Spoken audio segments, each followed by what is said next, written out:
Tapos, ikaw nga, mag-hello ka. Hello, guys. Hello, guys. Guys, lagyan mong S. Hello, guys. Hello, guys. Hello, guys. Good evening. Nandito kami ngayon. Papasuklay kasi ako sa kanya. Suklayan mo nga ako.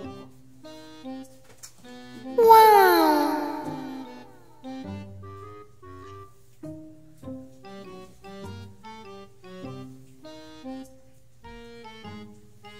Ganda ba yung buhok ko, guys? Haba na yung buhok. Ganda naman ang buhok ng asawa ko. Yan, ganda mo. Love, ganda mo.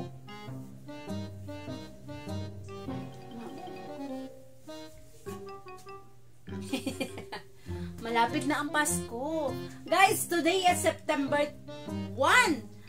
Ibig sabihin, dito sa Pilipinas, ngayong araw na to, nag-uumpisa ang Pasko para sa mga bata.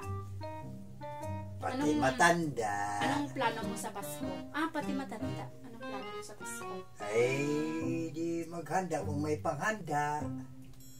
Ako mamasyal. Gusto ko mamasyal. Mamasyal ng mamasyal. Saan kayo tayo pwede mamasyal? Saan mo gusto mamasyal? Gusto ko kung may pera sa Baguio. Wow! Baguio. Para makarating ng Baguio. Baguio. Ayaw mo sa Manila, so? Nandun yung mga kamag-anak mo. Oo, marami daw kamag-anak doon. Kamag-anak niya sa Baguio. Sa Manila. Wala namin kami pag-uusapan, guys. Mano tayong dalawa? Ay, hindi. Susuplayan na lang kita. Ganyan.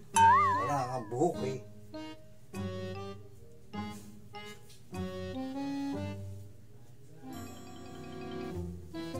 Yan. Tapos. Bye-bye, guys! Bye.